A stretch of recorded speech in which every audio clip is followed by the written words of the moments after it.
السلام ورحمۃ اللہ۔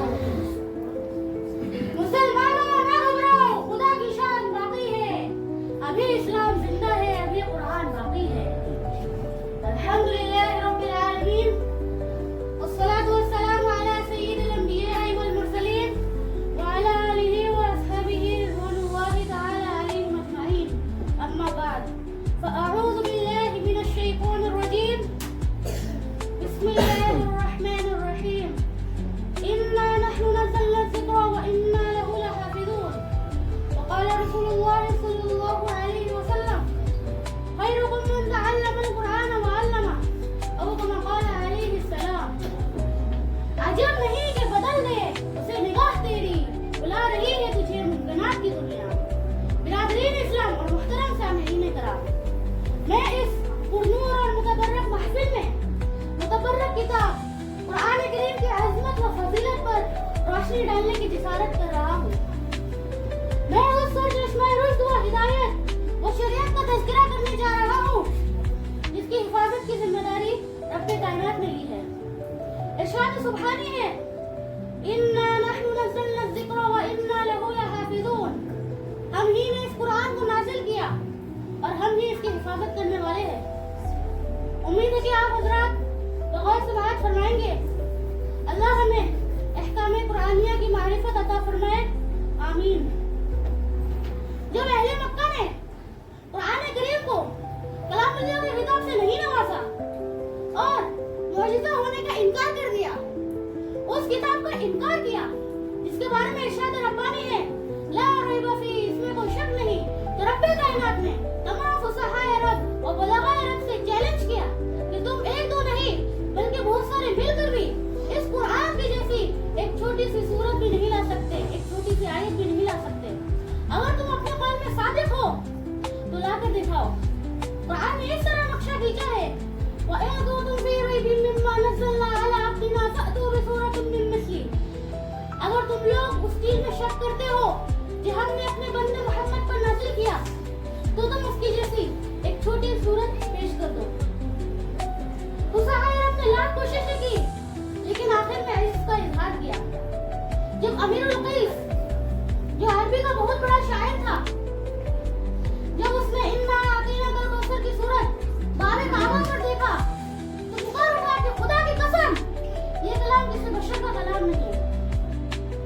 نوجوانان اسلام، آئیے میں آپ کو عظمت قرآن سناتا ہوں۔ جب کسی آدمی کے بارے میں یہ اندازہ لگانا چاہے کہ یہ عاصی ہے یا نیک بخت ہے، یہ صادق ہے یا کاذب ہے، تو اس کے متعلق ایک پر نظر ڈالے۔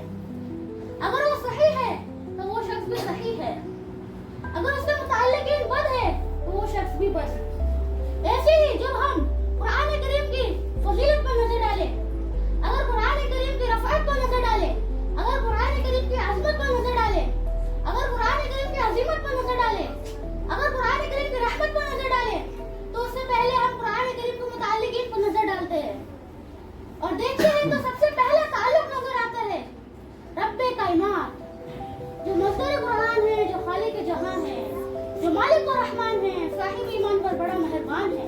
یہی ہمارا ایمان ہے، جو اس کا منکر ہے وہ شیطان ہے۔ کلام الملوک ملوک الکلام، بادشاہوں کا کلام کلاموں کا بادشاہ ہوتا ہے، لہذا پتہ چلا کہ قرآن سب سے اعلیٰ ہے، قرآن سب سے عرفہ ہے۔ قرآن کریم کو دوسری کتابوں پر فضیلت حاصل ہے۔ آئیے آگے چلتے ہیں تو دوسرا تعلق نظر آتا ہے قرآن کریم کا لوح محفوظ، جو ایک تختی ہے جو عرش کے اوپر ہے۔ غور کریے، جو عرش کے اوپر ہو، جس کی فضیلت میں کسی کو کیا شک ہو سکتا ہے، جس کی عظمت میں کسی کو کیا شک ہو سکتا ہے، جس کی رفعت میں کسی کو کیا شک ہو سکتا ہے، جس کی علوت میں کسی کو کیا شک ہو سکتا ہے۔ اعلیٰ و عرفہ شے کے لیے اعلیٰ و عرفہ مقام تجویز کیا گیا، وہ لوح محفوظ ہے۔ اور متعلقین پر نظر ڈالے، قرآن کریم کا تیسرا تعلق نظر آتا ہے لیلۃ القدر، اس لیے کہ لوح محفوظ سے آسمانی دنیا پر قرآن کریم کو اسی رات لایا گیا۔ یہاں پر نہ جبرائیل واسطہ ہے، یہاں پر نہ اسرافیل واسطہ ہے، یہاں پر نہ میکائیل واسطہ ہے، یہاں پر نہ اسرائیل واسطہ ہے۔ ایسی رات کا انتخاب کیا گیا جس کے بارے میں قرآن کریم خود کہتا ہے لیلۃ القدر خیر من الف شہر، یہ رات 1000 مہینوں سے بہتر ہے۔ लिहाजा मालूम हुआ कि कुरान करीम को जमाने के एतबार से भी फजीलत हासिल है। ये रात रमजान के महीने में आती है, महीना भी मुबारक, रात भी मुबारक। अजीजान मिल्लत, और आगे चले कुरान करीम का 14 ताल्लुक नजर आता है। हजरत जिब्राइल जो सैयदुल मलाइका है, जिसको तमाम फरिश्तों पर फौकियत हासिल है, जिसके बारे में कुरान ने रसूल करीम का खिताब दिया, कुव्वत वाला, अर्श के मालिक के पास दर्जा पाने वाला कहा, जिसके बारे में कुरान ने कहा ज़ी कुव्वत इंद अर्श मकीन। इस फरिश्ते की फजीलत में कोई शक कर सकता है? जिसको कुरान ने इज्जत वाला करार दिया, जिसको कुरान ने कुव्वत वाला करार दिया, जिसको कुरान ने खुदा के पास दर्जा पाने वाला करार दिया, जिसको कुरान ने बेकर अमानत करार दिया। कुरान करीम का ये ताल्लुक भी अजीम व अरफा है, जिससे कुरान की अजमत व फजीलत में रफ़अत रोज़े रोशन की तरह आया है। कुरान करीम का 5वां ताल्लुक है मक्का व मदीना। ये जमीन का वो हिस्सा है जहाँ से जमीन की इब्तिदा हुई, जो जमीन तमाम जमीनों से ज्यादा फजीलत रखती है, जिस जगह जंग व जिदाल करना हराम है, ये जगह दारुल अमन है। कुरान करीम का 6वां ताल्लुक नजर आता है कल्ब माहे रिसालत सल्लल्लाहु अलैहि वसल्लम, वो कल्ब जिसको आबे ज़मज़म से 4-4 मर्तबा धोया गया, ज़मज़म से जिसको बचपन में धोया गया, ज़मज़म से जिसको 30 साल की उम्र में धोया गया, ज़मज़म से जिसको गार हिरा में धोया गया, ज़मज़म से जिसको महराज के वक्त धोया गया। सुभान अल्लाह, सुभान अल्लाह। कुरान करीम का एक-एक ताल्लुक बाअज़मत व बाइज्जत है, जिससे कुरान की इज्जत, फौकियत, रफ़अत, रहमत, फजीलत अज़हर मिन अश-शम्स होती है। कुरान करीम का एक ताल्लुक उम्मत मुहम्मदिया से भी है, जिसे उम्मत खैर कहा गया। कुरान करीम में कोई ऐसा ताल्लुक नहीं जिसमें थोड़ी सी भी कुदरत हो। बिरादरीन मुकर्रम, तारीख के औरत, बिरादरीन मुकर्रम, कुरान करीम एक दस्तूर हयात है। कुरान करीम एक जामे कानून है। कुरान करीम तमाम उलूम का एक गुलदस्ता है। कुरान करीम एक ऐसा मुकम्मल निज़ाम है जिसमें जिंदगी का हर एक पहलू बयान किया गया। कुरान करीम एक ऐसा कीमियाई नुस्खा है जिससे दुनिया व आखिरत की तमाम अज़मत व शौकियत हासिल की जा सकती है। लेकिन अफसोस के साथ कहना पड़ता है कि आज के मुसलमान कुरान की अज़मत से नावाकिफ, कुरान की बरकत से नावाकिफ, कुरान की फजीलत से नावाकिफ, कुरान की रफ़अत से नावाकिफ, कुरान की अहमियत से नावाकिफ।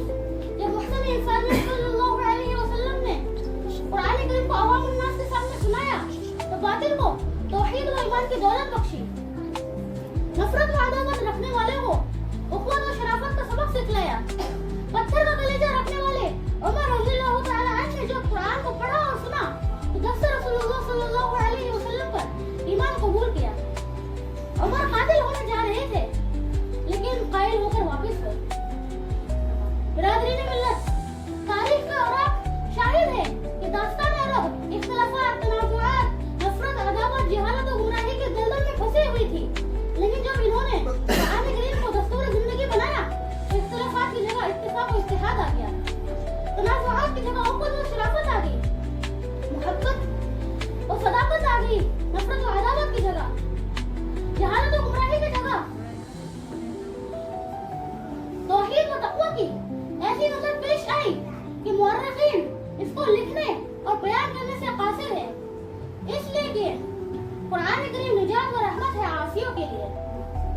कुरान करीम प्याम व रहमत है शिकस्ता दिलों के लिए। कुरान करीम नासिख व खैरख़्वाह है गुमराहों के लिए। कुरान करीम मुनाव्वर नूर है तारीख पसंदों के लिए।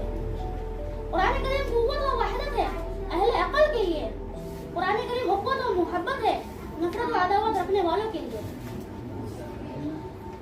बिरादरीन अज़ीज़, आज के मुसलमानों के लिए परेशानी व मसाइल, ज़िल्लत व ज़वाल और जहालत व गुमराही का सबब ये है कि मुसलमानों ने इस्लामी अहकाम से बेइत्नाई कर दी है। तालीमात कुरानिया को अपना दस्तूर जिंदगी नहीं बनाया। आयत कुरानिया पर मुआशरती व इबादती मसाइल का रहबर नहीं बनाया। इसका हल निकल सकता है, परेशान होने की जरूरत नहीं है।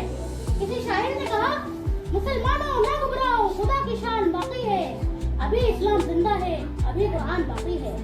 मुसलमानों उठो, कुरान की अज़मत को चमकाओ, जहाँ बे अमा को आफियत के राज समझाओ।